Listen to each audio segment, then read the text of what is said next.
about this stuff. So basically, the UFC has the industry completely by the balls, which is why they're able to control fighter pay the way that they are. So what they've done, they have a vice grip on both the infrastructure that you need to be effective as a fight promoter in mixed martial arts and on the contracts, which would subsequently make a competing organization a potential threat. So think about it like this.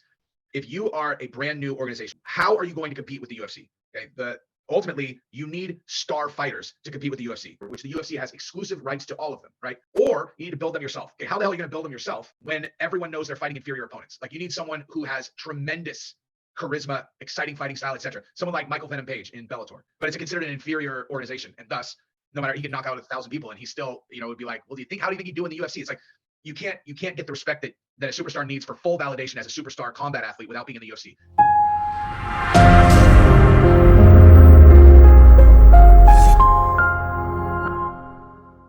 All right, welcome back, everyone, to a very special episode of the I Didn't Read Your Book podcast. You may notice this looks a little bit different. Don't worry, the interview will be exactly as you expected, but we are doing something special today. We are not speaking with an author. We are speaking with another YouTube content creator. So this is going to be the one. This is going to be the episode that separates the men from the boys. This is going to be the one that lets me know who's really a fan and who's just a poser. You guys have been riding with me 28 episodes, 5 or 6 different lives, and going all over the internet, talking to different people. I'm hoping that by now I got a little bit of trust that I can call on. I know Jesse somewhat, not like know him personally too well, although I did go to a UFC event with him in Vegas, which was awesome. But I'm very familiar with Jesse. Usually, we're coming into these episodes and I have no idea who the person is. Oftentimes, I don't know what they even look like or how to pronounce their name until they're on the screen. But today, I wanted to make an exception because I want to introduce you guys to this person. It's very likely that it's very likely that he has your attention before mine, and a lot of you may be here specifically for him and don't really care about who I am. If that is the case, awesome. Please just remember to subscribe. And before we get into the interview, for those of you who are not familiar with Jesse, I want to take you through a video of his and just kind of give you a little bit of context. So his channel is Jesse on Fire. Definitely go subscribe. He also has Jesse on Everything, which is more politics and culture and stuff. I wanted to stay away from that in the intro, just because I think we're going to get into that stuff in the conversation in the interview. So, and I had planned on going through his library and finding something that exemplified why he is not only somebody that not only his passion for the sport, but also his ability to see what's going on and to tie the dots together. So if you have no idea what I'm talking about and you're not an MMA fan, you may not be aware of the fact that MMA, UFC is a lot more than just the punches and kicks and what happens between the start of the round and the end of the round, or the start of the fight and the end of the fight. There's a lot that goes on in between fights, in between cards, and because it's an individual sport, us fans get really closely connected, personally connected to these fighters. And so the things that are going on in their lives, all this kind of stuff is important to us. Now, there's plenty of fighter interviews and, fighters have their own YouTube channels and stuff like that. There's plenty of that content out there. But what Jesse offers is something a little bit different. So going into this, if you're not an MMA fan, I just want you to place the way that he's talking about what he's talking about into the context of really any hobby or industry. That's the particulars of who this person is and that person is. That's not really the point of why I'm showing you this video. Without a cover of a book to read, or without a cover of a book to look at or the back of the book to read, this is what we're going to get to just introduce you to Jesse. So it's a little bit of a long video. I sped it up a little bit. We're going to go through it. I'm not going to waste time, teaching you the history of every person that he talks about. It's just meant to give you a snapshot into what he does so that you have an idea of what we're doing when we jump into the interview. So without further ado, let's dive right in and watch some Jesse on Fire. In this video, he is he's talking about Chael Sonnen. So that's one person I will talk about. He talks about as well. Chael Sonnen is a former fighter, retired, who has taken to YouTube and has really made a name for himself in the similar space as Jesse. Kind of doing it on a larger degree, obviously, having the audience from being a UFC fighter. But he is sometimes, not always. I guess the right way to say it is, as Jesse points out, is that this man, Chael, is somebody who works for the UFC. And when I say works for the UFC, I don't necessarily mean he puts out a video and the UFC is paying for, the editor and this, that, and the other. But he wants to push the narrative that the UFC as a company wants the viewers and the fans to understand. And when there's, when there's real people and there's real money at stake, then, what the company wants and what the fighters want and what the fans want don't always mean the same thing. So that's kind of just a little bit of what we're going into. I just think that yeah, let's dive in. And if there's anything that, how do I change this? If there's anything that I need to stop and talk about, then we'll stop and talk about. So without further ado, Jesse on Fire. Start with Chael Sonnen. So we're going to talk about Chael Sonnen's channel and general assumptions that okay. So if you watch closely, Chael is a person who is always going to make pretty clear where he sits on a topic. And his opinion, in almost every case, aligns with the interests of the UFC. That's not a bad thing. He's on their team. Okay. Now, if you're a team player, as Chael is, as I am, you are generally going to have opinions that align with the interests of your team, right? But you have to keep that in mind when you watch his videos sometimes. Like, and let me just say this before I even get into this. The only reason I have this channel is because Chael put me on fan questions twice. He put me on fan questions twice. And I started, sending him in all the time. I was like, God damn, I'm good looking at these videos. It's not pretty fucking smart too. Why can't I just do this myself? And that was one of a few reasons why I started the channel, a big one. And so I will always be eternally grateful to Chael, not to mention, I basically modeled my entire thing after how he does it, low editing, etc. Bottom line, Chael's a stud. When I watch his stuff though, I don't just watch it and just kind of go, okay, like, let me mindlessly listen to this. I watch it, I listen to him, and then I think to myself, what's the core message that he's trying to send, and what is that? How does that align with things that I know that are going on in the UFC right now? Because he will tip the hand of the UFC if you're listening. Like, you kind of have to have some form of base understanding of the business itself and the way that these things work. But if you do, and you listen to his channel, a lot of times you can pick up a lot of stuff that he might not be directly saying. And today is one of those things because he tipped his hand. I think I'm going to say I'm very confident, like very confident, and only this confident after kind of validating my point with someone who would be more in the know than I would. But yeah, so I'm going to share with you what that is because it has to do with Nate Diaz and has to do with Jake Paul. So, like, if I was going to give an example of Chael kind of voicing an opinion that was very obviously kind of positioned in the favor of the UFC against what I would say, without being disrespectful, common sense, right, would be when he was positioning against Francis Ngannou fighting Tyson Fury, and he said that. He basically framed the Conor McGregor and Floyd Mayweather fight at like. So I'll stop this here real quick. And just to, again, give a little bit of context, Francis Ngannou is the heavyweight champion of the UFC. Tyson Fury is heavyweight champion in boxing. I don't know. They have a million different things. And that's what Francis wants to do. Now, Francis has a very unique story and a very inspiring story in the fact that he was literally a literal ditch digger in Cameroon when he found out that boxing was a thing. He made his way over to Europe, started training, found MMA, found his way into the UFC, became the world champion, and is still on that path from to fulfill his dream that he had, literally digging ditches in Cameroon to become a professional boxer. So that was something that included a lot of contract talks, and because he is the heavyweight champion of the world, he's very valuable to the UFC. And the UFC doesn't do co-promoting except for the one Conor McGregor and Mayweather fight. But The idea in both that case and the one that he's talking about with this Nate Diaz guy is that they're near the end of their contracts with the UFC, and they are also valuable entities to the UFC. So the UFC wants to keep that to themselves, and they don't want to have a Nate Diaz or a Francis Ngannou, who is a valuable person in the combat sports world, going out and fighting with boxing, doing a Jake Paul fight, doing something with a rival organization, anything like that. So that's kind of what he's talking about here.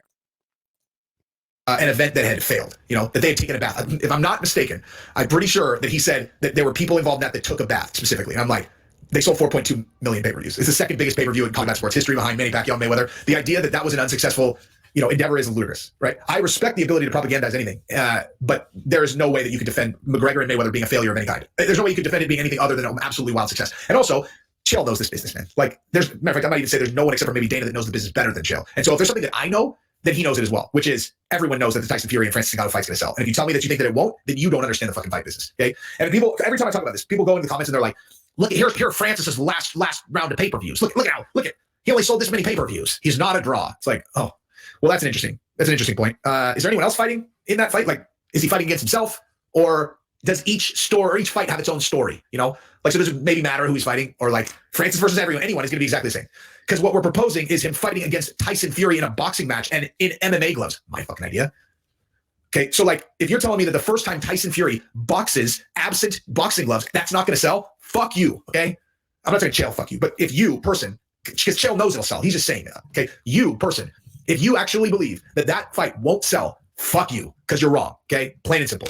And so if Chael is saying it won't sell, he's doing it because he's working, he's like trying to shape public opinion or potentially shape the opinion of people who might be making decisions related to this thing, right? So I bring up that particular fight, it's going to come into play later, but just as an example of like, I know we're going for a while. Ride with me. Trust me. You're going to want to have this context when we go into the interview. A blaring example of like, okay, so I'm listening to him. This is why he's saying it. And the reason why I bring that up is because he made a video that went up, like, I think yesterday, that I watched today, that was about Nate Diaz and Jake Paul, which, in my opinion, tips the hand of what the UFC is going to do here strategically, okay? Or what they have to do, essentially. So again, he's going in to talk now about a video that this guy Chael, who also makes videos, the retired fighter, he's making a video about this guy Nate, who is at the end of his contract with the UFC. The valuable entity is nearing his end of the contract, and the UFC wants to keep him around, but he doesn't want to stay in the UFC. So the UFC has every incentive in the world to try to either lower the stock of this fighter or to keep him around so that they can be the beneficiary of his stardom. So the example I just gave, right? He was rallying against a Francis and Tyson Fury fight. Now, assume that he's speaking on behalf of the UFC. Now, since then, it's possible that the UFC is now positioning to co-promote Tyson Fury and Francis Ngannou fight, and the landscape has changed completely. But at the time, that was not the case, which is why they were positioned that way. But the bottom line is, if you're looking at this Nate Diaz situation, the UFC wants Nate Diaz to resign. They need the Conor McGregor fight. They need like a Masvidal fight. Nate Diaz is a huge asset. The UFC's business lives on big blockbuster fights. Okay, and if you have these big blockbuster fights that are right there, you can't lose them. I mean, like your priority one is you cannot lose those fights. You can't have a Nate Diaz Conor McGregor 3 fight sitting right there and you let it slip through your fingers. You can't, like, that can't happen. And so that might be why, if you are not a fan of the sport and you do recognize the name Nate Diaz, that is because he's the guy who fought Conor McGregor twice, beat him the first time, and that is why he is so valuable.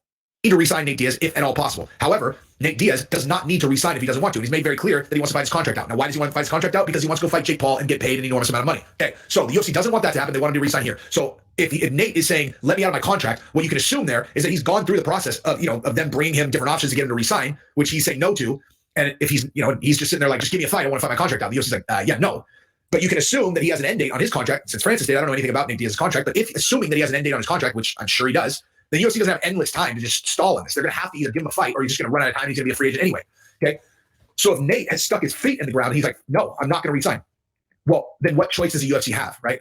Okay. So this is my point. So Chael, when he did his video about Nate Diaz and Jake, all of a sudden he is actually trying to talk Jake Paul out of a Tommy Fury fight and talk him into a Nate Diaz fight. Now, the way he positioned it was that, Jake Paul cannot afford another bad outcome, right? Like, bad outcome being his last time Woodley fight didn't sell very well. Okay. So he's like, you can't have 2 flops in a row, right? The numbers have been, going down, right? They're not going up, they're going down. Now, I think in order to get there, you're taking into account that the Mike Tyson fight did enormous numbers. So I'm not really sure exactly. I didn't look at exactly, but bottom line, he is right. Okay, if you only sold 100,000 pay-per-views with the Tyron Woodley fight, you can't flop again. You need a big fight. You need to sell. He's right about that 100%. And so again, we're talking about Jake Paul, who I'm sure people know has taken over the boxing world and made this celebrity boxing thing where he's boxing MMA fighters. That's what this guy Nate Diaz, who is now a UFC fighter, the guy who fought Conor McGregor, that's what he wants to go do, because the money in boxing is way, which is also Francis, the heavyweight champion. Francis wanted to go over mainly because it was his dream, but also because the money in boxing is like 100 times more than you can make in the UFC. And the UFC is it's 10 to 100 times more than you can make in the UFC. They're trying to trap you into this Tommy Fury fight. It's not going to sell. You need a big fight. You need Nate Diaz. And without getting into the rest of it, that was the gist. He's like, you need Nate Diaz. And I'm sitting there going, okay, so Chael is advocating for Nate Diaz to fight Jake Paul when we know the reason that Nate doesn't want to re-sign with the UFC is because he wants to fight Jake Paul. So this is not, like there has to be something else going on. If Chael is advocating for this and he's always advocating in the direction of the UFC, then something has changed, right? And so my hypothesis is that the UFC is now put in a position where they have to co-promote something for Nate Diaz with Jake Paul, or at least that's how they're going to position it. They're like, look, you don't need to go free agent. You don't need a free agent. We'll help you facilitate the fight with Jake Paul, and then you're signed with us afterwards. So you get both, you get both. You get the Conor McGregor fight, you get this, and we're going to help you with the Jake Paul fight, and we're going to make it even bigger. So it's either that, or Chael is like, look, Nate Diaz is actually a close friend of mine. He said that in the video. He's like, he's a close friend of mine. And so maybe he's like, I'm going to actually give him really good advice and not consider the UFC's needs. I think that's unlikely, not because he's disingenuous or anything. I mean, it's not bad advice to tell Nate to take a deal with the UFC that they co-promote Jake Paul. As a matter of fact, that's the best thing he should do, right? Take your leverage, lock in this Jake Paul fight, assuming that Jake Paul will co-promote with the UFC, which I'm sure he will. You lock that fight in, and then you lock in the Conor McGregor fight, probably the Masvidal fight, and you end up clearing fucking, I don't know, 20, 25 to $40 million over the, depending on how things shake out over your last 3 fights. I mean, that is the correct play. And even if I'm off, like it's 15, it's 10 million for Jake Paul, and it's 5 or 6 for the next 2. That's still plenty of money to do whatever the fuck you want to the rest of your life. I know it's a long video. We're almost done. Stick with me. Right? In addition to the money you've already made. But it's also possible that, like I said, that Chael's prioritizing his relationship with, like, he knows that Nate Diaz wants to go fight Jake Paul. He's like, you know what? I'm just going to give him this advice to just go fight Jake Paul. I'm going to, work against the UFC's interest. That seems extraordinarily unlikely to me. So I think what we're looking at is a change in tactics from UFC. Now, what else does that probably mean, right? Like, if you think, okay, so is there anyone else that's in a very similar situation that we were just talking about? Okay. And again, here we have, so Jesse was just talking about 2 or 3 different seemingly unconnected things. 2 or 3 seemingly unconnected things. And now he's drawing through lines, and he's connecting dots, and he's showing how the business works. That's really what it comes down to. This is when people don't understand what's going on, this is the guy that's going to let you know what's going on. So let's continue. Oh shit. Oh Jesus. Francis is in the same situation. And so if the UFC is starting to entertain Nate Diaz co-promote with Jake Paul, to do the Jake Paul fight and then back with the UFC, then you would assume the same model should be in play for Francis, right? You do the same thing with Tyson Fury, and then you have him locked in as the heavyweight champion of the UFC, as opposed to the alternative, which is if they don't do something with the UFC, right? If Francis doesn't do anything with the UFC, I mean, I know what they're going to do. Like, they're going to fight Tyson Fury first. That's a locked-in, enormous payday, $20 million minimum, right? And then after that, let's say he got eviscerated by Tyson Fury, right? Let's say he got pieced up and just fucking dirt napped, like made to look ridiculous. Okay, so you can't sell another boxing match. Okay, well, you already made 20 there. Okay, then they can go to all the other promotions and do one-offs. ONE FC is literally like trying to get Francis to come over to ONE FC right now. I don't know the financials of all these other companies. Obviously, the UFC is best positioned to pay Francis better than all of them anyway. So to me, ONE FC is just another organization like the UFC. They also do MMA. UFC is just like, football is the sport, NFL is the organization, MMA is the sport, UFC is usually the organization, Bellator, Professional Fighters League, aka PFL, ONE FC, One Fighting Championship. All these are just other organizations. So it would be like Canadian Football League or whatever. So it's a no fucking brainer. You sign with the UFC and you have you get the Tyson Fury fight first. So you get the locked in Tyson Fury fight.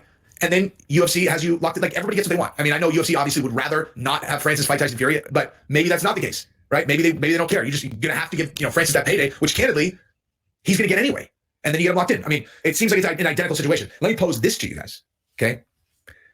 Why not do it on the same card? And it's like the fucking biggest blockbuster in. I mean, can you fucking imagine how many pay-per-views that would sell? Can you fucking imagine how many pay-per-views that would sell? And you also could. There is another option too. there's another option. You could bring Nick Diaz in there also. You have Nate Diaz fight one of them. You have Nick Diaz fight the other. You got the Pauls against the Diazes, and then you have Francis fight against fucking Tyson Fury, and then you have someone else fight against Tommy Fury. Fucking dude, you do Mike Perry against fucking Tommy Fury in the undercard. I mean, come on. And like he's coming, it's from what it seems like, he's coming up with this stuff off the top of his head. These, oh, you should do this, you should do this, you should do this, and it just demonstrates an understanding of the business that people like myself appreciate, but don't really understand to that level. He's just got it on just another level, and so it's this kind of stuff, how he knows this stuff and how he applies it to not just MMA but to life, to business, to family. He's a husband, he's a father, he works, he's started businesses, he's done so. Don't think that the MMA analysis is his claim to fame here. He is amazing at that. But this is just a little bit of context. We're almost done. Let's finish this up, and then we will get into the interview. Come on. I mean, that's too many. In all honesty, it's too many people to pay, right? Like, it's too many. Like, you don't put 6 blockbuster people on there because, Tyson Fury wants his 30 million. Francis wants his 25. Nate wants his 15. Jake wants his 15. I mean, you probably actually fucking could afford all these because that shit is going to sell, son. That's just going to sell. But you have Tommy Fury against whoever, Tyson Fury against Francis. You have Nate Diaz against Jake Paul. You have Nick Diaz against Logan Paul. I mean, let's fucking go, son. Let's go. Okay, one other thing. So I'm going to stop it there. I think there's something else in the video that's pretty awesome, but if you're not an MMA fan, you probably don't care. And that, I just wanted to give some context to who Jesse is, what he does, what is his claim to fame, and why he is why we're going to be talking to him. So he is somebody that you want to know. I feel very lucky to know him. I think that, I don't necessarily agree with everything he says, whether it's about MMA or if it's about politics. I don't necessarily agree with him, but he has an extremely unique perspective. He's very, very good at reading people, and he has a lot of life experience. I don't have to justify myself to you guys. If you ride with me, you ride with me. Jesse on Fire is somebody that we want to hear from. If you're not part of that club, I will see you later, but for the rest of you, if you're still here, this is going to be a great interview. So without further ado, let's bring in the man himself, Jesse on Fire. And is my camera weird looking? It's the background is blurred. That's all. No, even without that, it looked like, I don't know, like I'm seeing like it looks like wavy or something. Maybe I'm just that's the blur background. No, yeah, my blur background's not anymore. It was a second ago. I don't know. But anyway, so we're leaving that in. What's going on, everybody? Welcome to Jesse on Fire. I got him. I told you he was coming, and here he is. What's going on, man? What's up, my dude? How are you? I am very, very well. So I wanted to bring you on the channel, even though you are not an author, as far as I know, because you are a different kind of creator. And when I say a different kind of creator, I don't just mean different in the sense that you're creating something other than books. I mean, you're different in the sense that when it comes to other YouTubers, you're different. And I don't necessarily know that I have the exact, how to put my finger on exactly what that is, but I figured let's chat. And I guess my first question is, something I already know, but we'll lob a softball at you. What made you want to start your channel, Jesse on Fire? So the genesis of my channel, actually, I mean, I don't know, like there's like the long story and the short story, or I guess like the real genesis was I was on a reality show a long time ago when we got, my wife and I got married on the reality show. And then when I was building a startup company, I thought to myself about how victory in almost every industry comes down to exposure. It's like, if you can figure out a way to get heavy exposure, it's your game to lose at that point. And so I had stayed in touch with all the producers from our show that my wife and I got married on, which was the original one. And so I pitched them a show on covering us for like doing the startup. And then so we produced the show, it was all set to go. We just unluckily had gotten, with a network that was we didn't realize at the time, but was shortly going to go out of business, which was Esquire Network. You know, like Esquire Magazine, they had their own network. So after that, it was one of those things where that experience, like filming 2 shows in a high pressure environment like that, like if anybody's ever done reality television, if you can act even moderately normal when you're on camera in an environment like that, you'll know whether you've got talent for being on camera or not, because not just because of how you do, but you'll watch other people and you'll just be like, what is wrong with you? Like, it's bizarre. Like people can't act normal. Like they can't act normal.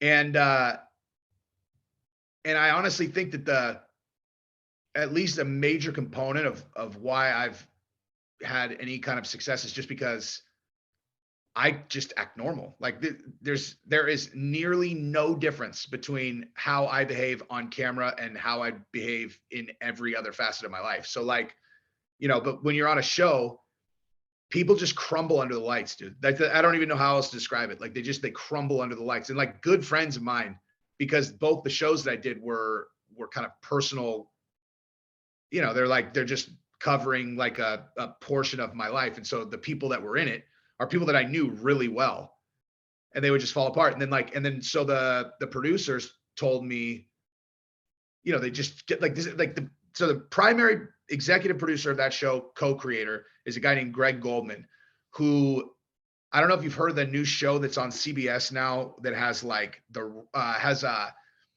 has like Ray Lewis on it and all these guys. It's like they dropped all these athletes in the middle of the jungle, and it's like I think it's a I've heard huge about show. it. It's like the main show on CBS now. It's kind of like Survivor, but it's all these like professional athletes. So that's his show. Like he's done I mean, like he's a super big deal in television. And he just always said to me, he's like, you're a star. And like he would just always say like that. Like he's just like, I mean, I just think you're a star. And he is such a, like, he's never said a single thing that he doesn't mean. Like if he thinks someone sucks, he'll never fucking tell them they're good at something. Never, you know? And so coming from him, I was always just like, all right. And I just didn't really know what to do with it. Like I knew I would love to do something where I was, you know, like in all honesty, what I realized after that project, the show and my company kind of turned into the same effort, because I started to recognize, like, if we get this show, we're going to be $1 billion company. If we don't get the show, we're fucked. We're not going to be able to compete with these guys. They've raised too much money. They're too far ahead. And so it just became this kind of intertwined thing. And so my confidence in the project, I realized in hindsight, became my confidence in my ability to connect with an audience. Gotcha. And so yeah. So then when I started building on social media, it was all just basically the same thing. It was like, just, I know I could be myself on camera, and generally people respond well to people who can do that. Definitely. And I think that that's probably the majority of what I was just talking about, that authenticity. That's probably what I was looking for. It's very clear that, you know, you are this guy. And I think, you know, we just saw a little piece of you talking about Francis Ngannou. And I just wanted to show that for those who are not in the MMA combat sports world, that there's more to it than just the punches and the kicks and what happens inside the cage. And what made me follow your channel was that you articulate that better than anyone I've ever seen.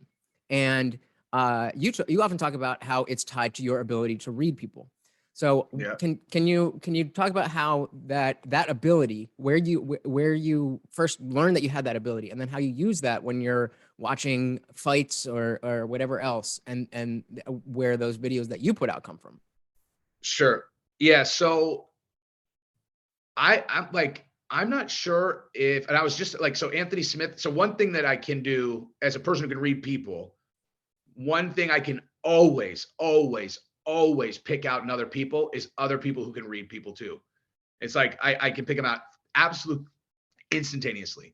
And it's really rare. Like when you find someone where you're like, oh, that guy's got the eyes too. And Anthony Smith is 100% one of those guys. Like and I knew it before I met him, which was completely unsurprising, that as soon as he and I made contact, we talk to each other literally every single day now. He's my boy. But like, I was talking to him about it, and I was saying that, like, this is my theory, right? Like my theory is that I think it's kind of like it's partially a hardwired setting in some people that they are constantly watching other people and then thinking about, it's just kind of how you interpret the world. Is like you interpret the world through other people's interactions with you and through the world, etc. And so like I think I have some kind of photographic memory when it comes to a way that a person holds their face, or like a feature, or like any kind of thing, any kind of body language thing that gives something away. It's like it gets filed in some way where I can just instantaneously match that thing that they've done with every other person I've ever seen do it. And then with algorithmic speed, match the behavior of those people that did that previously. And it's just like, okay, now I know what they're going to do because these people all did that, And so it gets better as you get older, because like you see more people do. Yeah, I mean, in all honesty, like by the time you're my age where you've got like your own kids and stuff, like I cannot even explain to you how much I rely on it, to the point where you could see there could literally be an absolute avalanche of evidence in the other direction, and I'm like, nope, I don't believe it. Like I'm that confident that I'm right, And maybe it makes me sound completely insane. I've just never been wrong before. So it's like, yeah, I mean, I don't doubt that. But I mean, it's one of those things where like, when it comes to the fight business, when you're young, you're just looking at, you're like, oh, who's the toughest guy? And when you're older and you really recognize what's at stake for these guys, if some guy is just legitimately like some like violent street thug who's in the cage, like that's not interesting to me even a little bit, like I'm interested in guys that are passionate and fighting for something that really matters, and the guys that understand the stakes, like the guys who really get it, that like the vast majority, 95% of these guys that make it to the UFC will end their career in their late 30s with very little money, or certainly not enough money to retire on, and nearly no options aside from like teaching martial arts classes. And if you ask any of these guys, ask any of them, like, hey, could you be happy just, training people in martial arts? They will all say no, unless you add the caveat, unless that you add one caveat, which is, what if they're contenders? Like, what if they're actual contenders? And then all of them say, yeah, I could do that. Because their whole life is built around the chase for the gold, And so like, that's why so many of them fall apart at the end of their careers. Like, even if they did really well, it's like their entire life is about training for an event. And then they have this astronomically impactful success or failure metric. That's like, and it's really crazy. Like you watch them, like a guy can have an incredible fight, and he can just take some kind of tough break where like he's like a guy, like an example, like a guy could like slip. And as a result of him slipping, he ends up in a position he never would have been in, and he loses the fighter as a result. And if you actually listen to them in the interviews afterwards, like they'll be completely prepared to like completely revamp their entire life because they lost. Where you're like, dude, you slipped.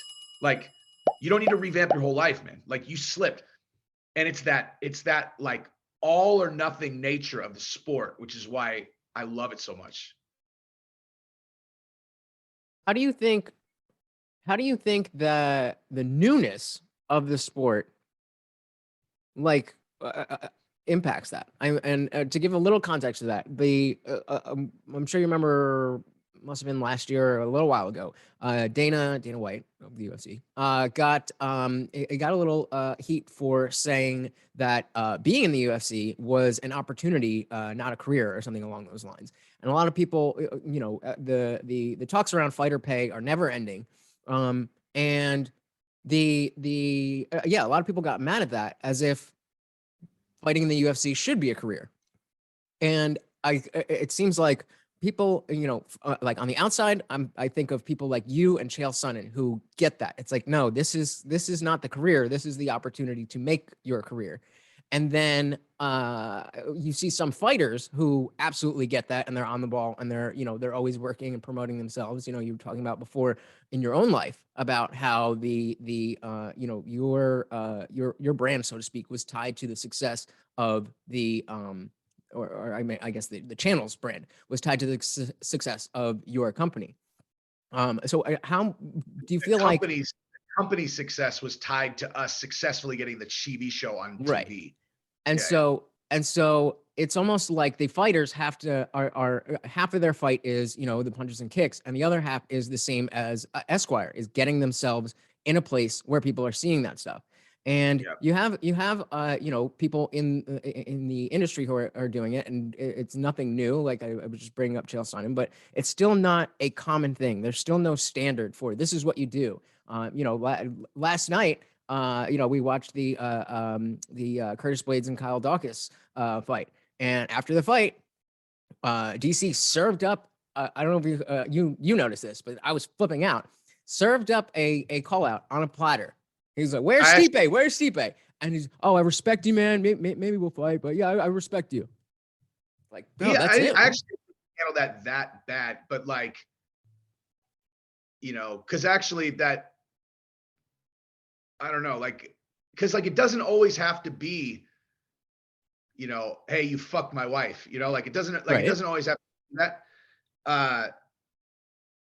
And when you win, especially, I mean, candidly, if you win in the heavyweight division by knockout, and you're like in the top 6, like you're in a good spot. There's not a lot of good heavyweight fighters. I didn't think he handled that bad, but to the point that you're making, yes, fighters fundamentally do not understand the game that they're in a lot of the time, but it's a double-edged sword. Now, it very intentionally stay away from being overly critical of the UFC on the channel because I like you said, I mean, there's probably a lot of things that make me different than a lot of other YouTubers, but one of the main ones is like I was an entrepreneur way before I was a YouTuber. And so I think like an entrepreneur. I don't think like a YouTuber, like if my, and it's possible that YouTube itself may end up being the kind of end game entrepreneurial endeavor of this entire experience. But, the best advice I could ever give anybody as an entrepreneur is like relationships create everything. Like that can be in both directions also. Like you can make your life on a single relationship that's valuable. And you can also have your life fucking ripped out from under you because of a single enemy that you have. Single burn. And so when, the people, if you're playing the game to win for real, like if you're really looking at the top and you're like, how do I position myself there? First of all, you have to have a long view, like you have to have a long view. You can't, if you're thinking like, and that's with YouTube too. Like if your goal is to have, I want to get to 100,000 subscribers, and you're like, and man, I'll be so pissed if that doesn't happen in the first 6 months. You're like, hey, good luck with that, bud. It's like, it could happen, you need to have, but that's not a good plan. It could not doing what I do. Like just because YouTube won't prioritize, like, I mean, I know this now. Like if it's someone just talking into a camera, YouTube does not promote that at all. Like they don't like having people like that. Portland's in the description. It's true though, because like they don't want to platform that many people who just talk into a camera. They would prefer there to be like highly produced stuff. So like, I mean, to any, young creators out there, I would suggest. So sorry to interrupt your podcast experience. I just want to remind you, if you're enjoying what you're watching, please hit the like button and subscribe for more content. And if you really love it, there's some support links in the description. I would love if you could help out the channel. And back to the show. Taking that into account, that like YouTube's algorithm is not just tracking who comments, view time. It's also tracking what kind of content you put out there, and it will 100% prioritize a highly produced, multi-cuts, high definition thing over other stuff. I'm moving off track though. But anyway, but when it comes to like talking about fighter pay or any other thing, what's hilarious to me is people, I read enough of my comments to get a feel for some people's opinion, and it's like, and they're like, they think that I'm like brash and yelling at everyone, and I laugh to myself. I'm like, I literally have spoken about every single person in the UFC, and I haven't made one fucking enemy, not one. Like none, like not a single one. And I'm honest about it all the time. It's all about framing. It's very difficult to frame the conversation around fighter pay without putting yourself in a position where if the UFC brass sees it, they're going to look at you in a negative light. You're not, like, and there's a reason, like, do you really think that Chael, doesn't think that, there's a way that fighters could get a larger piece of the overall revenue pie? Of course he does. He would never say it because he works for Dana. Like, right. He understands the business like I do.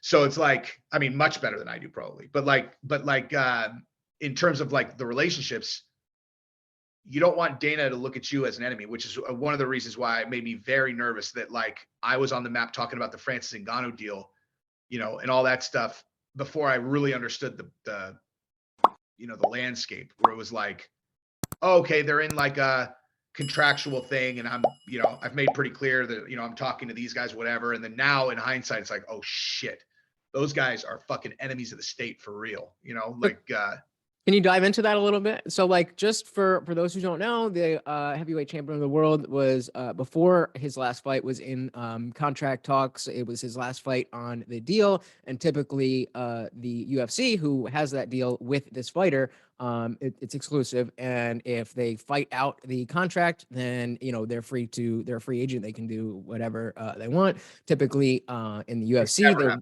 right. Typically in the UFC, they'll try to re-sign the people, because whoever is valuable is obviously valuable to the company. And the UFC has such a stronghold on MMA that it's worth it for them to pay out to keep people. But Francis wanted to do other things and stood up on it. It wasn't really a money thing as far as I understand it.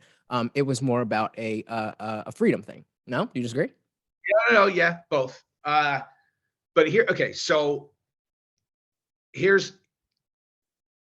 so if we're talking to like a non-UFC audience, then I can just probably be a little bit more specific about this stuff. So basically, the UFC has the industry completely by the balls, which is why they're able to control fighter pay the way that they are. So basically, what they've done is they have a vice grip on both the infrastructure that you need to be effective as a fight promoter in mixed martial arts, and on the contracts, which would subsequently make a competing organization a potential threat. So think about it like this.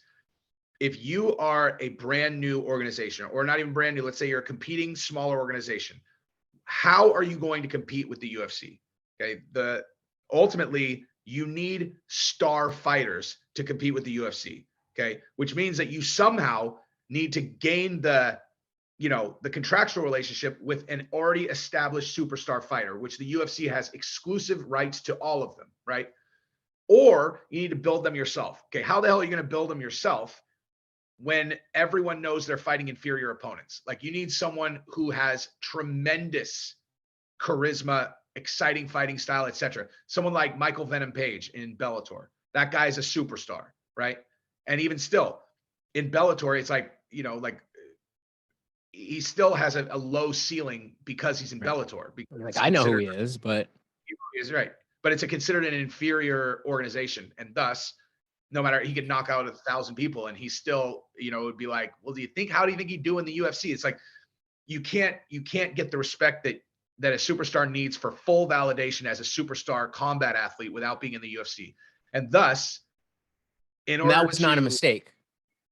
What's that? That was not a mistake, that the UFC has that gravitas in the industry. Well, the UFC built the entire sport. Right. That's the thing, is like there's a lot of complexity to the conversation, because it's like, because what the UFC is doing now, in many ways, could be considered extraordinarily unethical as it relates to like how they deal with fighter pay. Because they are paying significantly less than they could. Obscenely less than they could, but not obscenely less then the fighters could get somewhere else. But the reason for that is because they've locked everyone else out of the business. So it's they, you know, I mean, it's not that they have a monopoly, but they have a monopoly, right? Like it's not, they don't actually have, but there's not enough room in these other organizations. Okay, so they make their contracts nearly impossible to get out of while you still have value. That's what they do. Is they structure the contracts where they have you locked in for a certain amount of time, and in order for you to get out of that contract, like they've seen this movie before. They know how long the half-life of a fighter is. And so if they've signed a guy to a 5-year, 6-fight or 8-fight contract when they're 32, they know the likelihood of that guy getting, being 37, having fought 6 or 7 more times and still being a big draw that they would be concerned about losing is next to nothing. Like it's very unlikely that it'll happen. And this is actually coming off of how they used to do their contracts, which were basically deemed illegal, where they had no time limit, and they had, I mean, I've become privy to a lot of this stuff. They have all these things in there where if a fighter does this, it extends them by 6 months. Like they have, okay, so it's an 8-fight deal, right? But if they do this, it adds a fight and 6 months. If they do this, it adds a fight and 6 months. If they do that, and you're talking stuff that like they're all going to do, man. Like it's just, and it's so it becomes this perpetual contract that they can't get out of. Now, when you're starting out as the UFC, you have to structure your deals like that because you can't be. They put $50 million into the company before they started making any money. Like they're down $50 million, which doesn't sound like a lot now, but when you're building a sport that doesn't exist, like that's $50 million that came out of the Fertitta's bank account. Like that's their own money that they put into the company, and they couldn't make it profitable. And they really couldn't make it profitable if they were signing guys and then they would, put all this marketing dollars into these guys. They would get up and become, valuable, and then they could just go shoot out and go somewhere else. So they had to have the guys locked in. It's just that now they're a global established brand. They have everyone locked in. They're bringing in tremendously more money. I mean, like astronomically more money. And fighter pay, they say fighter pay has gone up. It hasn't actually. They spend more money on fighter pay, but they have more fighters. So like the average amount is essentially the same. Like Bryce Mitchell's making 40 and 40 or 45 and 45. Bryce Mitchell's making 90 grand a fight. Paddy Pimblett made 24 grand for his last fight. Dude, that guy, that show got 3 times as many viewers as they would have if it wasn't for Paddy Pimblett. Now, here's the other thing about that. Sorry to cut you off real quick, but just if you're not a fan, that sounds like a lot of money for one night for 15 minutes. But we're talking about an 8-week training camp. You got to pay this coach. You got to pay this. You got to pay for training equipment, gym time, all that, whatever else is involved in it. Like, and they fight like twice a year. So a guy like Bryce Mitchell, who's like a legit, like big name, he gets 180 grand a year before paying out his coaches, paying out his manager, which probably breaks out to maybe like 15% off the top between those two. There's probably you got about 20% that's coming off the top right out of the gate. Then you pay taxes, and then you have to pay for your own training. I mean, like you got a family, like and they're professional athletes with a big name. It's absurd. It's absurd. And they used to be able to sell. Now I'm just talking like as if there's no chance these guys are going to see this. And so hopefully they don't, but yeah, I mean, they used to be able to sell sponsorship space on their shorts, on their banners, and they would make 6 figures every fight. And the UFC took it away, and now they make like 15 grand per fight, maybe like 50 for big guys. It's like, I mean, look, like it is capitalism by design. Like if I'm the CEO of that company, because here's the thing, Dana is very generous with specific guys. Like if Bryce Mitchell says, I'm going to donate $40,000 to this charity, Dana goes, don't do that. I got you. If someone says they need something, Dana pays for it. I guarantee you Dana is paying for Cain Velasquez's defense fund. I would bet my life on that the UFC is helping pay for that, or Dana. But I would think just for no other reason, just because he's so closely tied to them, but definitely. And because Dana's a good dude. Yeah. Like, but he owes his business efforts to the shareholders. That's the way it works. He's the CEO of the company, and the number one cost that's going to contribute to success or to their margin has to do with how much they pay fighters. Like every single show that the UFC puts on is a dance of what's the expense and what's the revenue. Like it's that simple. And so the fighters are like, well, I want this much. And it's, I mean, that money is coming directly out of the profit, which, you know, what's a fair amount that should go to the fighters? Right now, it's like less than 20% or something like that. And the UFC's profiting like some outlandish amount of money. You know, doesn't seem fair, but at the same time, fair has nothing to do with it. What the fuck does fair have? Exactly. And I mean, we could go all day about fighter pay. But going back to you and your channel, so how, especially specifically talking about this type of stuff when Francis was going through it, but just in general, how do you, now that you especially know that guys in the industry are watching your channel, how do you find that line between, okay, I have a maybe not even a duty to be honest to anybody, but a duty to, you know, uphold the, like, this is my name on the channel. So if I'm just talking shit, then, you know, people are going to stop watching. So how do you balance between serving the viewers and the subscribers and not stepping on anyone's toes that this could potentially launch you into something else? I mean, I could see you working for the UFC, or for, you know, you mentioned you got some ideas for BKFC in your video today. So the answer is I just never say anything that I don't mean. But I don't ever say things that I don't mean. And then simultaneously, that doesn't mean that I say everything that I think, you know, like I mean, I don't ever say things ever to anyone ever that I don't mean. And then, but at the same time, that doesn't mean, again, that.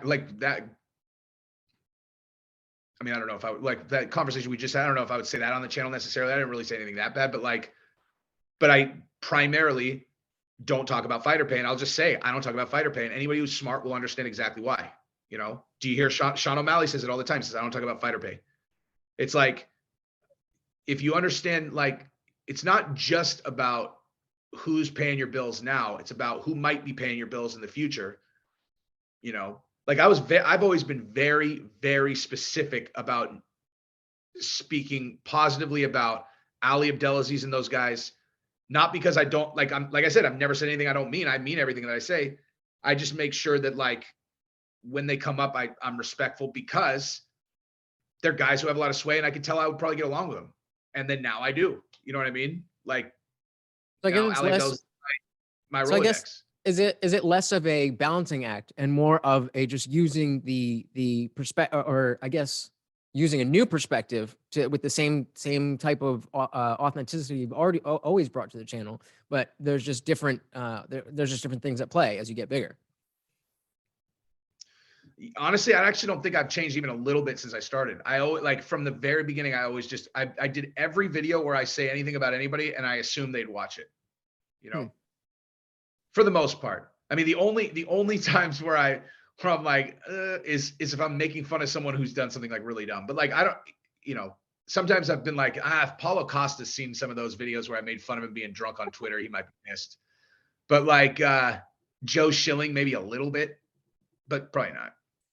I don't know. I mean, like, because the thing is I genuinely really do have nothing but respect for all these guys. So, like, I don't have to, like, temper myself very much, because I really do respect all these guys. Like, well, and I think another part of it is the fact that you are respectful to begin with. The fact that you know what you're talking about. The fact that you're not out here trying to diss anybody for, you know, like, if something comes out of your mouth that's not positive about a person, there's a reason. There's a point. There's something. And then the fact that some of the rest of the fandom is just pure vitriol. I think that, relatively, you know, even if you're saying, he was drunk, that's really not that's not the worst thing that Paulo Costa's heard. So where would you, obviously, when you started the channel, maybe you thought it was going to blow up like it did, or maybe it didn't. But where do you see if not the end goal, where do you see this going? See, that's the thing that I've been talking about lately, is I'm like, when I started the channel, the vision was basically to do exactly what Chael does. It was like, okay, so, and what I mean is like, he's got an incredibly simple setup. He sets up a camera. He's got a relatively basic concept, and he just talks.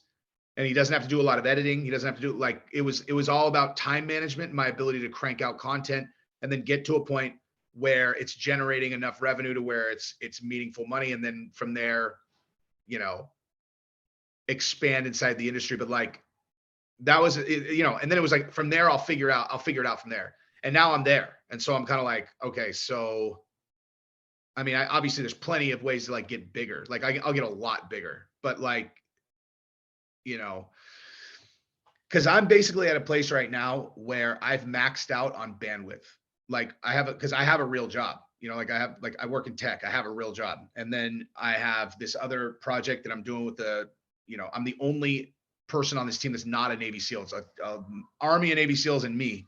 And I do a bunch of stuff with them. And then I do the channels, and I really genuinely do not have any bandwidth left, you know? So it's like, in order to do something new, I'm going to have to quit my job, and I make too much money to quit my job. So it's a weird situation. You know what I mean?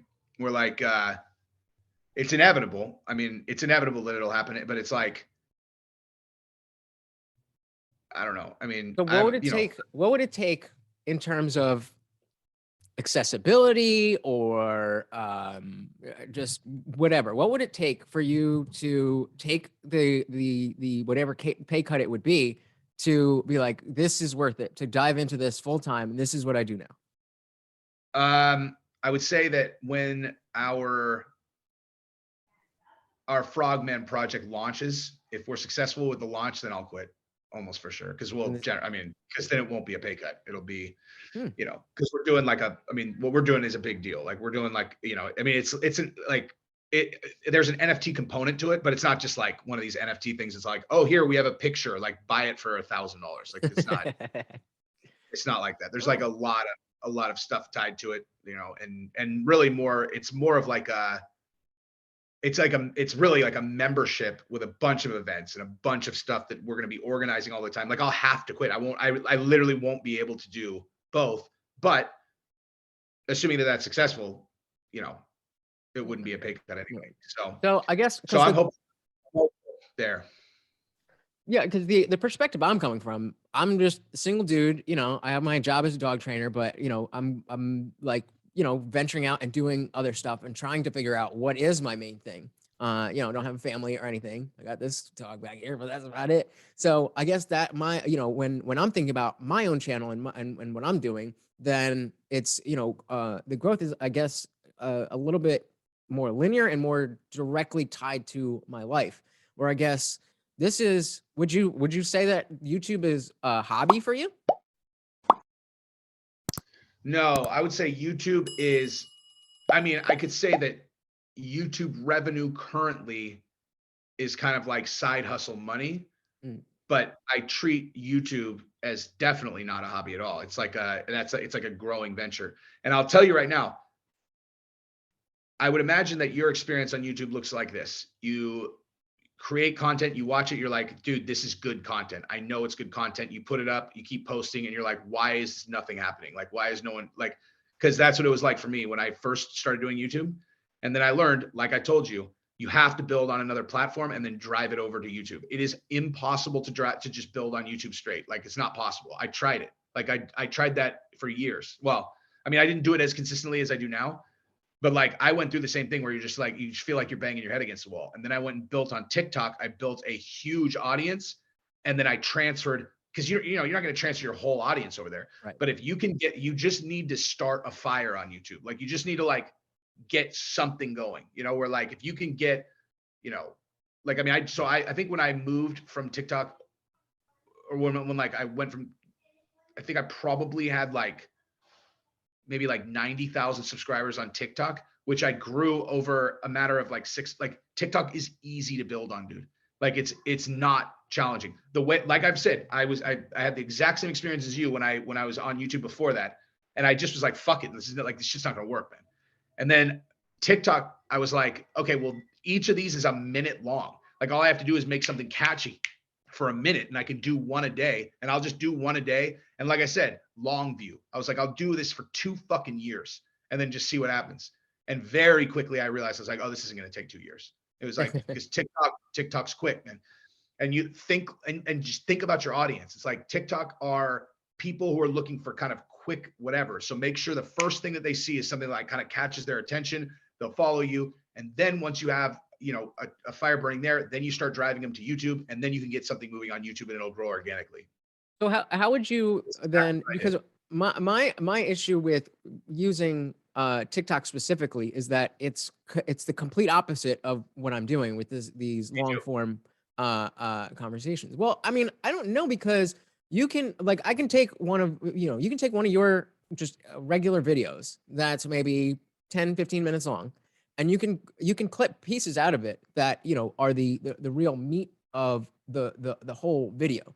And there's definitely, I'm not saying I couldn't do that with this, but the message is spread out. So I'm thinking that I'm going to try to use Instagram in that way a little bit more. But I mean, if you were doing, you know, a full podcast, how would you use TikTok to build an audience there first? I would say that I would figure out kind of what a niche is, and then I would like make sure that I figure out a niche that fits into that paradigm and then hit it. So like as an example, what I was working on right now, right before we got on for the SEAL thing, is like we're just about to launch. Well, we're just about to start announcing our launch, and one of the main things was like, okay, we need content for TikTok. We have a group of people that are working with us on it, but they're not Navy SEALs. They can't create like Navy SEAL content. I can't like round all these guys up and to do it. And so it's like, okay, someone needs to speak. So what I'm doing is I'm taking heroic Navy SEAL stories, condensing them into like 3 minutes and just pounding them and putting them in 3 parts. Like I literally came up with that yesterday. And then now that's what I'm doing. And then, so that's what's going to go on TikTok. It's like, so you just think of something that you can put together, because it doesn't matter.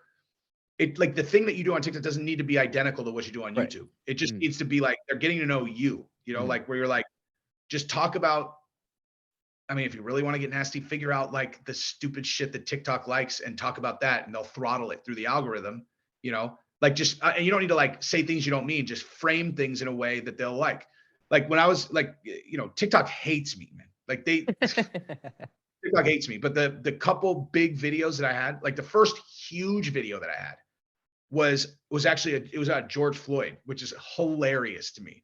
That's the one that throttled, just because. And then what ended up getting me kicked off of out of the creator program was another George Floyd video. So like that's the first enormous one I had that had like 7 million views was me.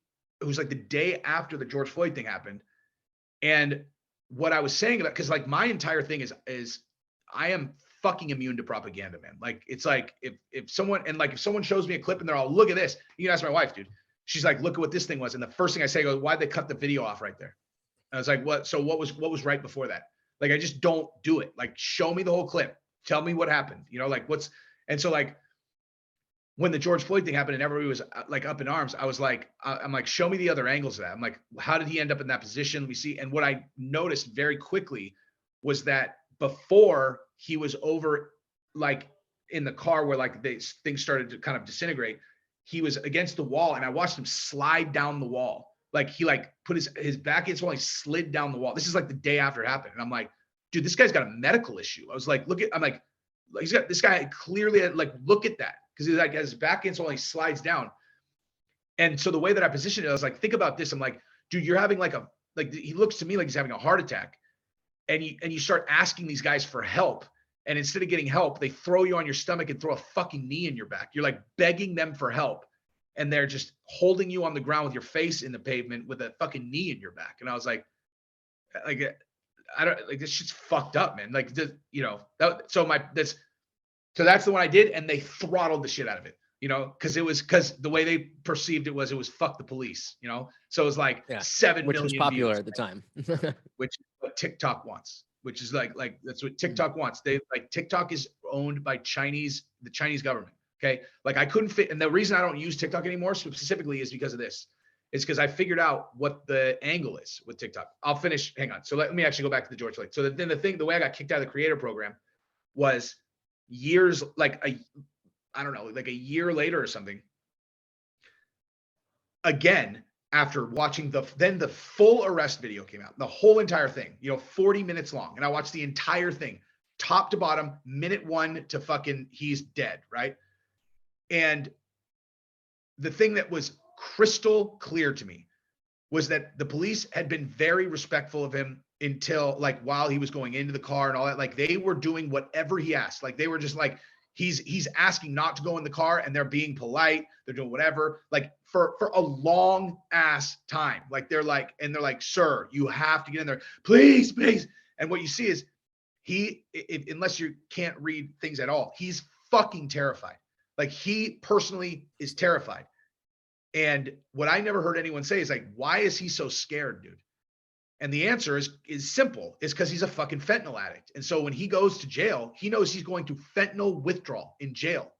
Like that's why he's so afraid. It's because like the second that door closes behind him, it's a wrap. And he knows exactly what he's in for. He's going into a fucking cell, a cement cell, and he's going to go through the worst experience any human has ever experienced. Even if they were in fucking Xanadu, like on a hammock with a bunch of naked chicks bringing him fruit, it's going to be the worst fucking 3 days of your entire life. And he's going to do it alone in a cement cell. And he knows that. And that's why he's so afraid and he won't get in the back of the car. And so the fucking TikTok I did was I was like, if you actually really think about that, I was like, it's absolutely barbaric that what we do with drug addicts is we just throw them in jail and let them go through withdrawal. Like that's fucking crazy. Like I'm like, it's absolutely crazy. I'm like, the reason he's so afraid and he's resisting arrest so much is because he's fucking terrified to go through fentanyl withdrawal. And guess what? What did I say in that one? I said, he's a fentanyl addict who's resisting arrest. And so they fucking kicked me out of the creator program. Like I literally, How dare you tell the truth? I was being empathetic. Like think about what he's going to go through. How can we do that to people? And they're all, whoa. I'm sorry. Did you say that the white, KKK cop didn't kill him? Fucking kicked out of the creator program. And I was like, fuck you. And I fucking never posted there ever again. And also because if you watch some of the really crazy shit that TikTok throttles, you recognize, because it's like, at first they were like, oh, the TikTok is owned by the Chinese government. Like, you don't want them to have your data. And I'm like, that doesn't make any sense. Fucking Facebook would sell China our data. You know what I mean? Like that's the exact line of thought that I had. My first thing was, I don't want to give exactly that. I don't want to give my data to China. I was like, wait a minute. All of my information is already out there to everybody. So, and Facebook and Google will sell your shit to fucking anyone, no matter what, in a heartbeat. So like that can't be it. And then what I realized is I was like, oh, okay, I know what it is. I know exactly what it is. TikTok is a tool that they're using to corrupt and break our culture. Like, that's why they throttle all this shit. Like, so my pronouns are red, green, fuck, and blue, and you're like, what? And they're like, here's my, when I find my, like anything, and I recognize that also because when I looked at what videos would get community guidelines violations, all of them were like things of me doing shit that you would think of as like, oh, here's what like a manly guy does, like throwing knives, like fucking shooting BB guns, shit like that. Anything that was like strong man would get fucking deranked or would get community guidelines. And anything, then you go look around and it's like, fucking trans TikTok is the #1 shit ever. They'll throttle all of it. And in China, they suppress all of that shit. And they do the exact opposite. And so you're like, oh, geez, I wonder what they're doing. It's fucking obvious. It is literally a poison pill for our culture. That's what TikTok is. I couldn't agree with you more. I mean, build and then move it over to YouTube. Yeah, I could. But don't you think? I mean, definitely like the strongman aspect of it. But there definitely is an aspect of that same. Maybe it's unintentional.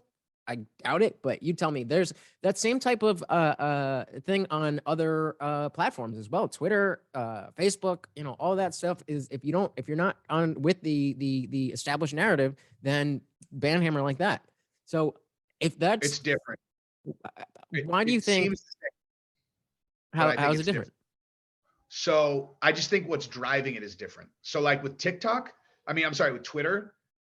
I'm going to be totally straight. I honestly think that Twitter has been taken over by big groups or well-funded groups that have leveraged bots to create the impression that the opinion that they want people to have is the opinion, because people are so easy to manipulate. Like as an example, like if you start getting negative feedback on things that you post and you're a regular person, you don't post it anymore. Like, it's like, you just don't do it. Like, it's like social feedback is the most powerful thing that you could possibly have if you want to mold how people behave, which is why, you know, you look at, like, as an example, you look at Instagram, right? And like, and everyone knows, like, don't let your fucking kids use Instagram, like, especially young girls, don't let them use it.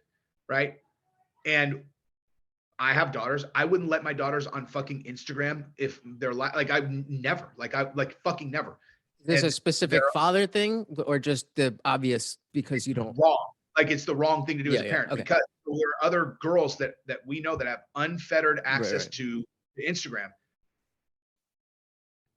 Like, I can't explain it. Like, they're like, Kylie Jenner is my hero. Like, it's not a game. Like, they're like, and these are like young girls, like really young, 10, you know, when girls get to be 12, 13, okay, they are going to, like, if, like, as a guy, you're like, I think the new Superman movie's awesome, and fucking 1,000 people agree, and they're like, love it, love it, love it. Then you're like, I'm gonna do another one. Or if you're like, I think the new Batman sucks, they're all, fuck you, and then you don't post that again. For girls, what is going to drive that feedback primarily once they become teenagers, or at very least is something that is automatic to drive feedback, is, am I looking sexually attractive? Because all the dudes are like, beautiful, oh my God, so hot, like. And they're like, and it takes them 10 milliseconds to figure out that they're like, wait, what was different about this picture? They're all, oh, my shirt was higher. And they're like, oh, what happens if I put my shirt a little bit higher? More like positive feedback. By the time they're fucking 18 years old, they are literally like gutter trash, you know, like, and it's not their fault. It's because they're following the social feedback that they're getting on Instagram, which is inevitably going to be positive if you're a whore and non-existent if you're not. Like, it's literally that simple. And so, like, when you use that as an example, and then, like, you go to Twitter or whatever, and they unleash an army of fucking bots. It's like, you know, someone's like, I don't think that it's reasonable to say that cops are killing, you know, thousands of black people when the FBI, you know, data shows that like 20 unarmed black people get killed a year. And then you get bombarded by 10,000 people saying, you're a liar, the cops are hunting black people down. And then they just don't, and then they don't fucking, you know, like, and you know why they're doing it. They're doing it to divide the country into different groups, because that makes us weak. Like, it makes us fucking weak. Like, and the best example of that you will ever see ever is when they were doing the mandates, right? Like, they're doing the mandates. And for the first time, there was a topic that Black Lives Matter and the Trump group were 100% aligned on, which was fuck the mandates, dude. Like, no, you can't do that. The black people, after an entire history of fucking getting experimented on and all kinds of, why the fuck would they trust the American government? Like, what possible historical context could they have to trust the American government? And all the Trumpers are like, yeah, we're good off that, globalist Bill Gates. Like, we're not fucking letting inject our kids with shit. They are 100% aligned, right? Now, if those two groups come together and both collectively are like, okay, now we're moving as a single group, there's nothing that could get implemented, nothing. And there was an episode of the Candace Owens show where her and Officer Tatum had the leader of New York Black Lives Matter on, because they thought they had this common enemy in the mandates. Watch that episode, dude. That is the most telling episode you will ever see in civil society. Is like, watch these two opposing groups that have the exact same issue that they are fighting the man against, and watch how quickly their conversation completely falls apart. Like, they have this one, like, it's like, we're here to talk about mandates. It takes them 1 second before they're screaming at each other. And I mean, I'm serious. And it was like, I saw that and I realized, I was like, these people can't be beat, dude. Like, they can't, like, as long as they pump this racial narrative fucking bullshit, they can't lose. Like, they can't, and that's why they do it, you know? Are you saying with the I haven't seen the Candace Owens video. I'll check it out after this. But I would imagine that it's some semantic, something that has to do with race or something, that they're just trying to set something up, and before they can even get there, it's like, wait, well, it's not actually like that. It was like, literally, we're talking about, is it cool for the government to mandate that you get injected with blah, blah, blah? Like, That's all. Why do we need to sprawl away from that? And before the Black Lives Matter guy can even get to talking about that, he drops some kind of pretext that is a full throttle sword in the fucking ability of these guys to keep their mouths shut, you know, and they're like, whoa, whoa, whoa, whoa, whoa, whoa, whoa, you know, whoa. And they're like, okay, I mean, I hear what you're saying. And then they're yelling at each other instantly, you know, and this guy kept coming back to the redlining, or because, you know, the redlining, that's a tough thing to defend, dude. Like, here, you white people, you guys, yeah, mortgages, start building, you know, like home equity wealth all day long. You guys can do that. And they're like, you're black. No, it's like, you know, this neighborhood, yeah, you can't live here. And if you could, you couldn't get a mortgage because you're black. And then now generational wealth on top of wealth. Like, yeah, there's no arguing that. Like, this just to be clear, we're not laughing at black people. We're laughing at how absurd that is. No, we're not laughing at black people. That there's any defense for it. It's like, it's completely indefensible. But it's 2022 and we're trying to talk about mandates. Why are you talking about fucking redlining? Like, you know what I mean? And then it's like, absolutely. we're talking like, just stay on topic. We're talking about like, no one's saying that's cool. Like no one is saying that's cool even a little bit. Like I would have never approved of that. I'm saying, can we align and say that this shit's wrong together? It's like, no. Not unless you could say that, you know, the entire reason for blah, blah, blah is because of blah, blah, blah. You're like, right. Like, and I think even more insidious is that you have a tier or a class or whatever categorization of people who are like the grifters, who are trying to sow division and all of this stuff. But at this point, we're now into, I would say, like a second generation of that, of people who have, you know, swallowed up all the bullshit and now really operate that way. And they really can't just stay on topic. They really think that you have to tie this to that, to that, to that, to that, to that. And they don't know how to just having normal conversation about an issue anymore, because everything goes back to this issue, or everything goes back to that issue, whichever team you're on, and this, that, and the other. And I've seen it, you know, with people saying wild shit to me. And it's just like, do you not realize that, like, that's not how to have a civil conversation? Like, we can disagree. That's totally fine. But telling me that I was called a bioterrorist for not getting the jab, just because I'm walking around, and a dude said it with it was a younger dude, and said it with a completely straight face, and a bioterrorist. And later in that stream, I you know, made a joke about the fact that he said that, and we both laughed at it. But I'm like, do you not see how it's ridiculous for me to call you a bioterrorist? But you just threw that out with no irony, no joking at all. Like, that's how you think. And so I think it's gone. It's not slowing down. Like, they're the worst, man. Like, it's like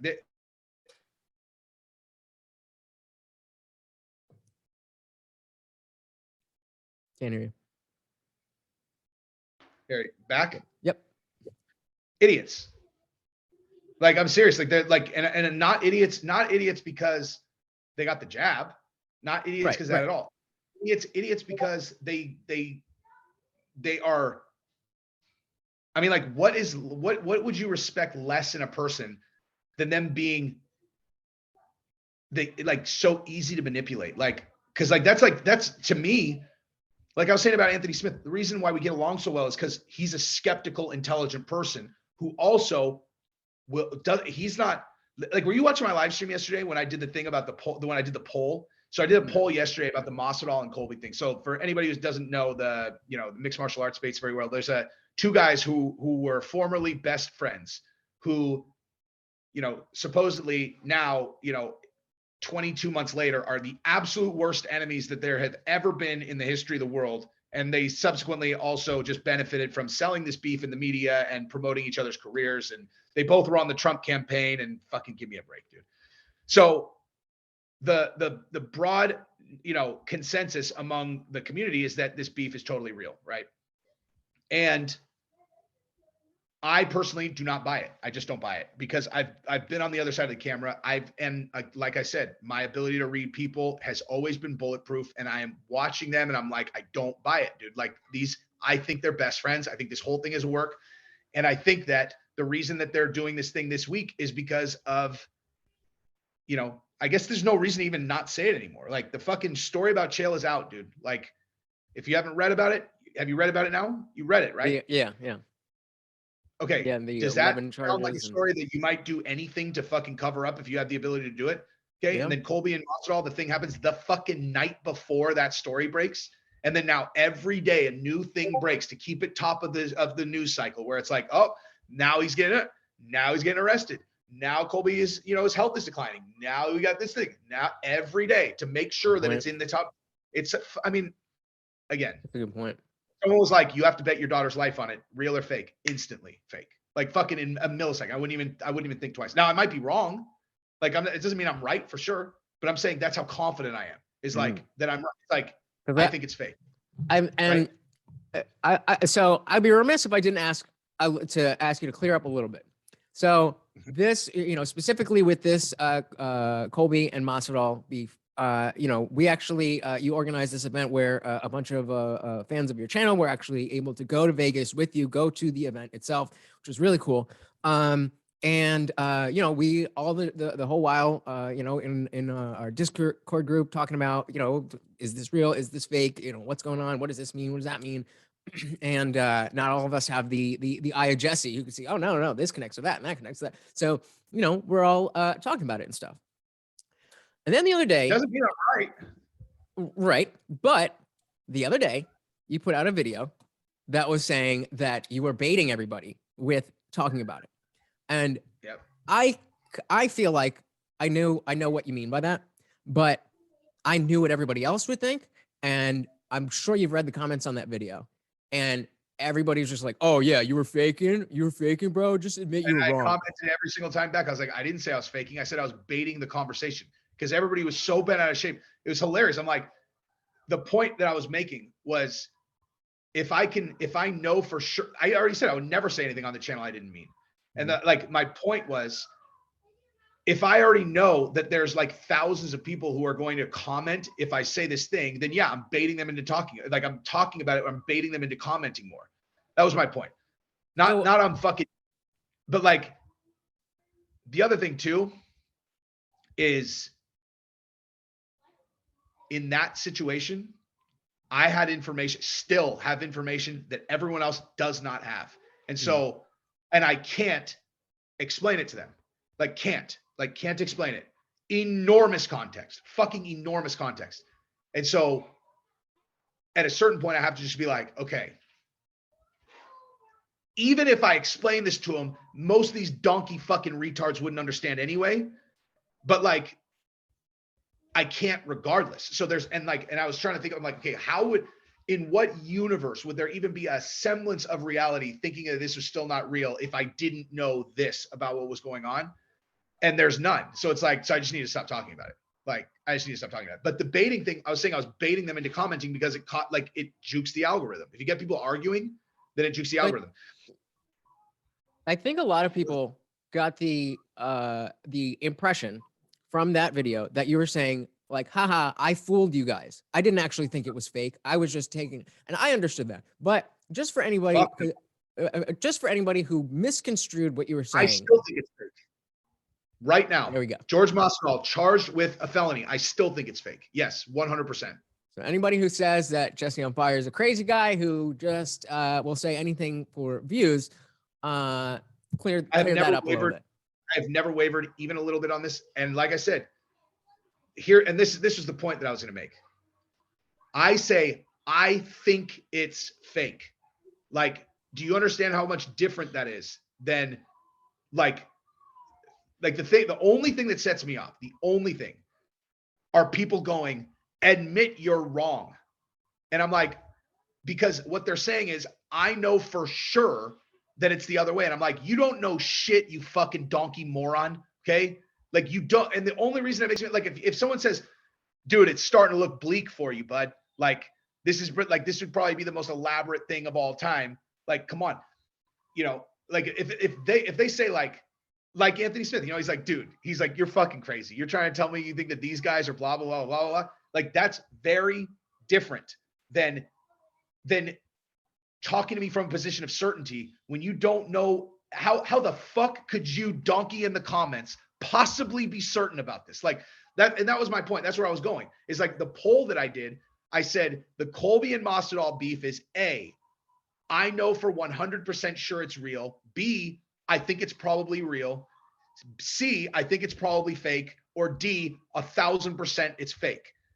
And then I let everybody answer. And I was like, okay, if you answered A or C, you're a fucking idiot. Okay. I was there Like, for the that's previous it. live when you That's just it. asked real or fake, and I think it was like 37% thought it was fake. And But yeah, but that's the thing is that's what I realized afterwards is like, I don't care if people think it's real. right. I don't think the care at all. second poll is a much more That's where it's at. yeah. Because I realized that's what was pissing me off so much is like people screaming, admit you're wrong. And I'm like, admit I'm wrong. I said, I don't think it's real. Like, there's nothing to be wrong or right about. Like, if it ends up being real, I'm like, oh shit, okay. Like that's, I'm not making a definitive statement. And people who can't understand the difference are fucking retarded. Like literally, like fucking retarded. That's the kind of shit I can't fucking stand, dude. Is like, if you can't understand the difference between those two things, you're not smart enough to fucking talk to me about this, you know? And like, that's another reason I had to just shut it off. Cause I was like, A, they don't have the information that I do. B, like these are not smart people, clearly. Like, just admit you're wrong. That means you're tied up in this for like a fucking weird reason. What the fuck do you care? Yeah. Like, what do you care about me admitting that I'm wrong? Like, and that's what I keep saying. I'm like, I don't fucking know you, dude. Like, you and me are not arguing. You're a fucking donkey in my comment section. I don't fucking know you. If I go, oh geez, you know, ho hum, because what I know that actually is, I know exactly what that is, dude.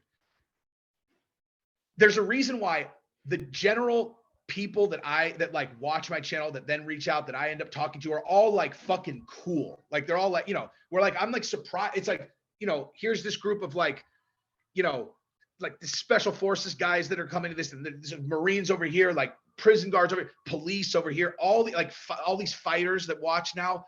They're all these guys that are like confident people. I know, and none of them are going, admit you're wrong, dude.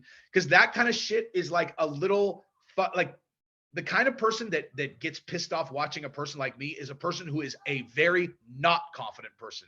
And they all throw the narcissist thing out. They're all, you can just tell you're a narcissist. It's like, I'm a narcissist. You know what that actually means? It coming from people who their whole life watch confident people, quiet and angry, dude. And then they get to anonymously like talk shit in the comment section under a fake name because they hate everyone like that. And they really in their mind actually believe that. Like they'd see like confident people, oh, look at that narcissist. You're like, Jesus, bro.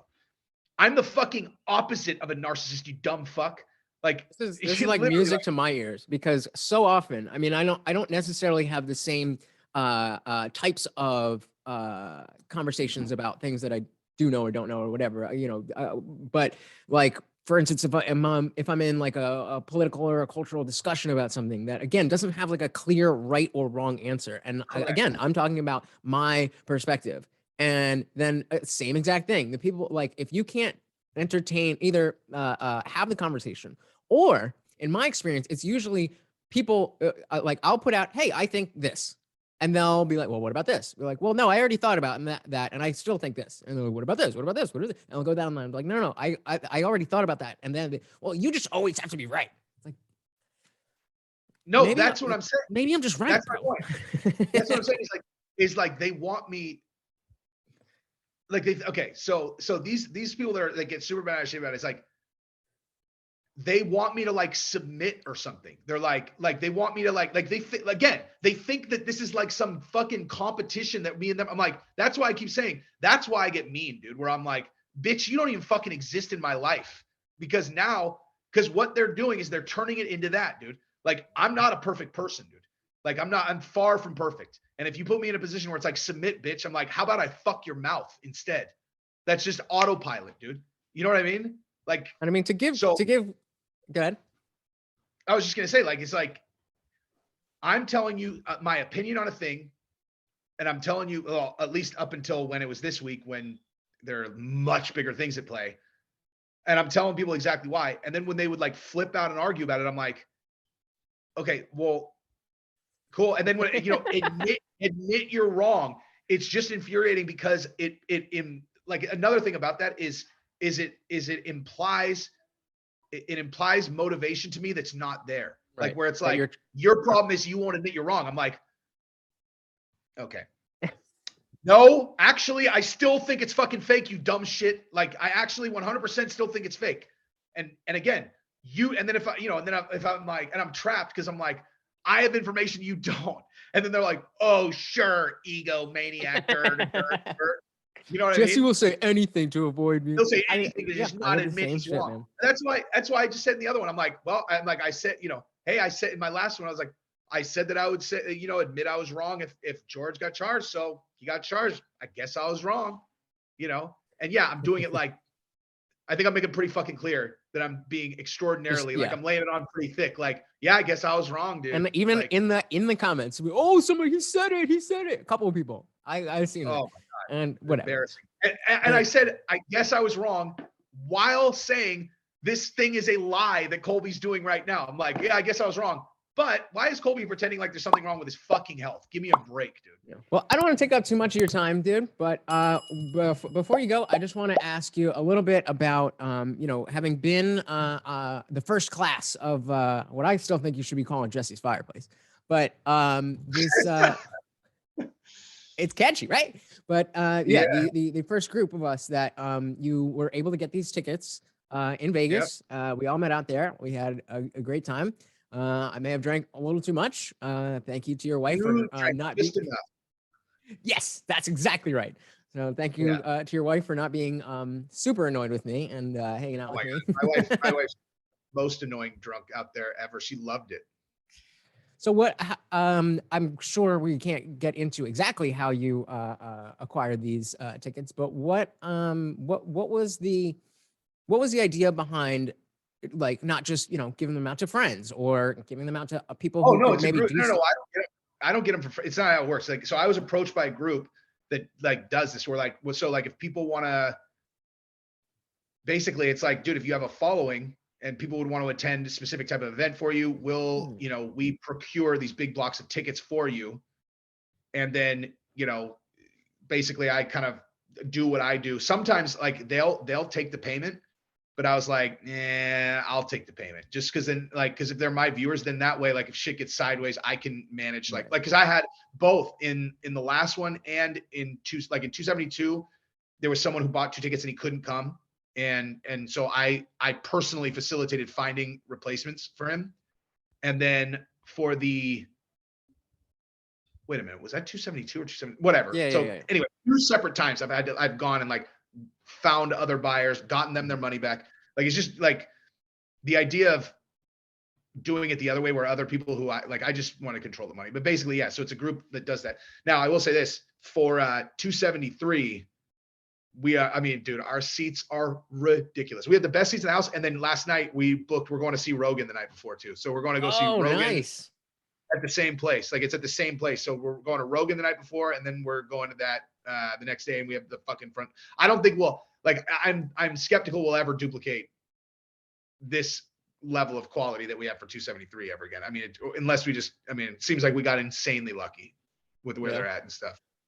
That's dope. I mean, I don't know how much, you're a certain kind of person. So I don't know how much, especially like, well, I don't want to use any names, but some of the, let's just say, quieter personalities of, among this group who would never be in the position to do what you're doing, to even necessarily, if they just met you to just hang out and have that opportunity to get to know you like that. Like,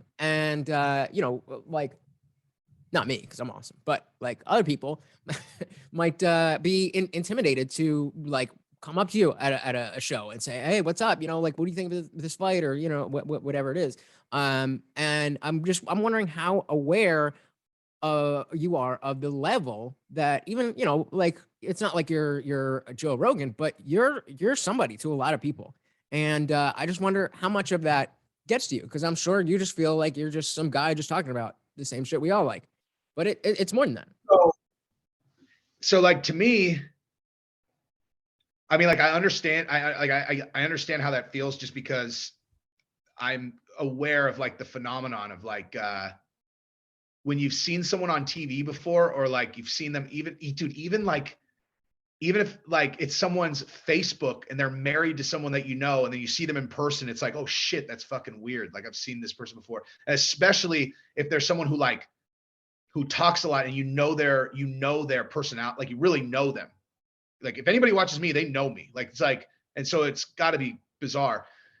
And one of the reasons why I've always kind of been able to network really well in certain circles is like everyone's just like, I don't look at people like that. Like it's just like everyone's just like, I don't look at, you know, like someone who is just rolling up on me at like a show versus like someone who has 5 million YouTube followers or whatever, that I like, there's no difference in those people to me at all. Like, it's like, you know, this guy, you know, is like he's a cop from Chicago, and this guy's like a super famous fucking comedian or something. Like, I'm not going to, like, those two things are not different to me. But you know, realize like, how unique of a of a worldview that is, right? Especially these days in the last 10, 20 years. It shouldn't. I agree with you. It really shouldn't be. It's like, I mean, like, dude, 2 years ago,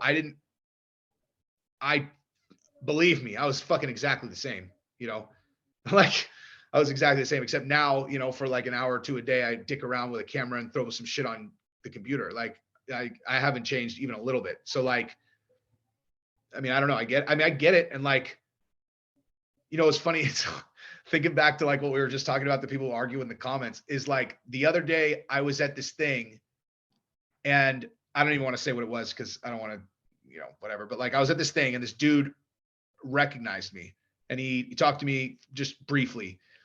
And I was looking over, and I caught him looking at me an exorbitant number of times.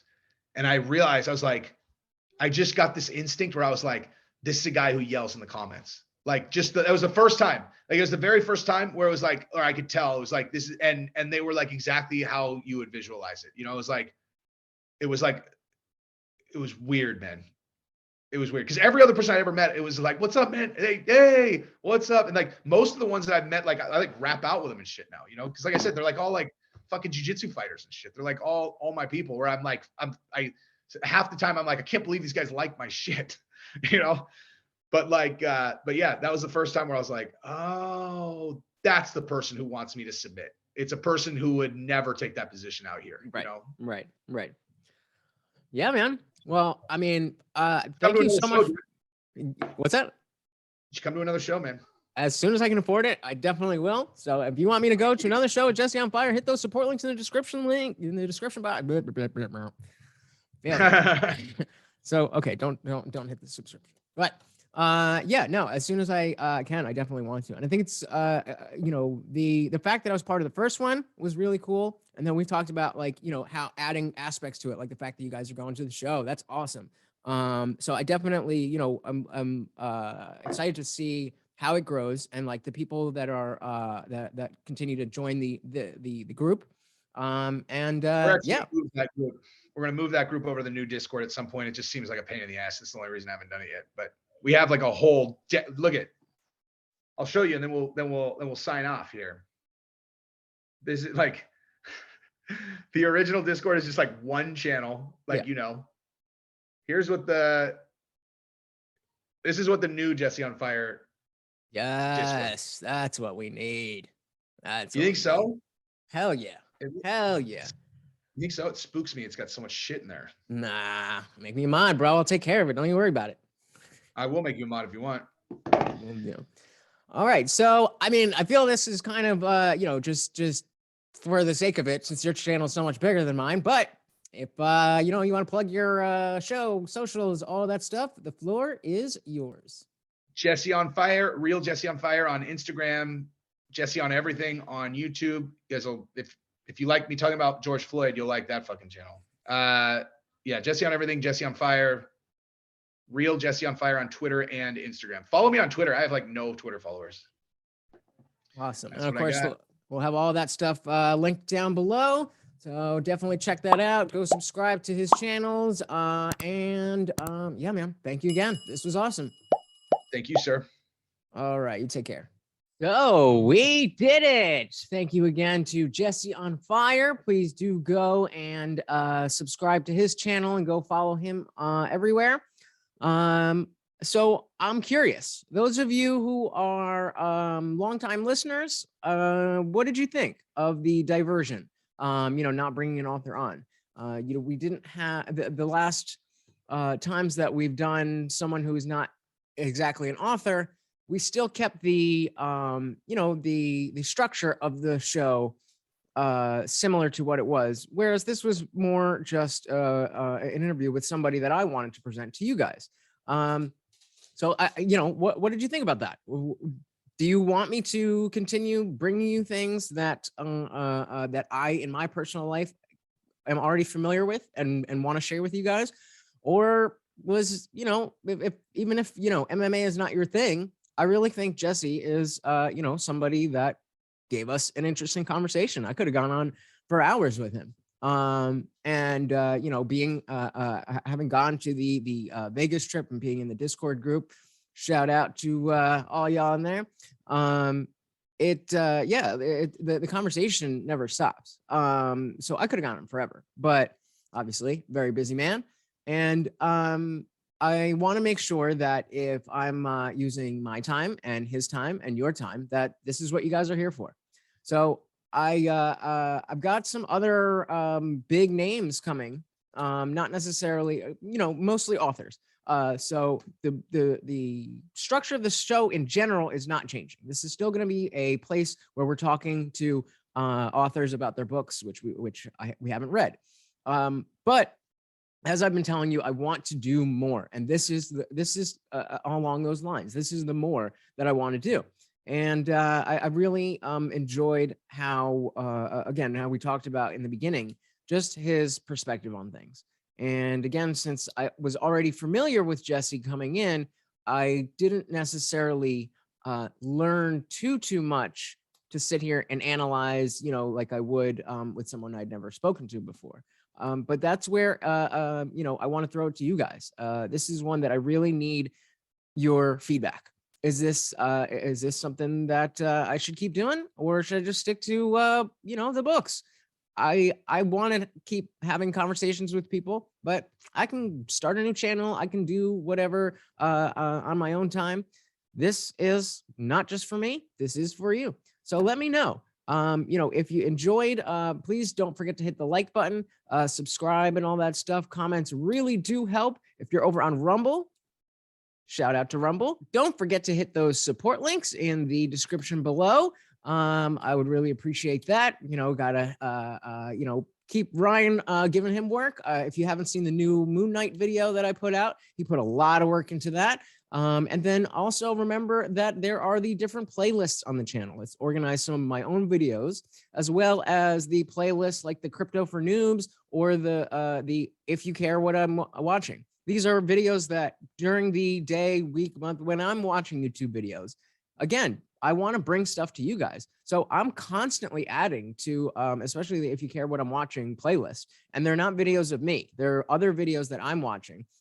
And maybe you will find some new creators. That's what I'm doing here. I want to get everybody onto cool shit. That's what I'm trying to do. So with that being said, thank you again to Jesse. Thank you to everybody watching. Super big thanks to the recent person who gave a huge donation. I'm sorry I'm forgetting your name right now, but I really appreciate that. Anybody else who wants to do the same, again, the support links are in the description. But of course, it is completely free to hit the like button and subscribe, leave a comment. But even if you don't want to do any of that stuff and just sit at home and think about how awesome this podcast is and how great I am, that'll be great too. Until next time, I am out of here.